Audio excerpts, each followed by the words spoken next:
करते हैं। जीविका की नाव में सवार होने के बाद पूरा उम्र हमारे शुभ चिंतक बने रहते हैं। गुरु के उपदेश से अनेकों का उद्धार होता है और उनका मोक्ष का मार्ग सरल हो जाता है। श्री साईं बाबा को देश विदेश के लाखों साई भक्त गुरु के रूप में मानते हैं। Sapi sir, ignore the mic. अपने जीवन में सफलता और उन्हें आत्मिक पवित्रता प्रदान करती है।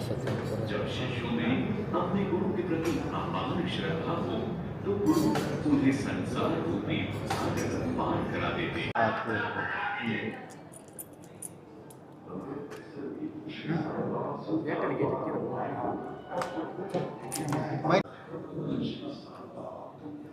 ओम साईराम.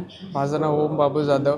आम्ही शिर्डीला 2010 पासून दरवर्षी दर्शन करायला येतो. सर्वप्रथम हे जो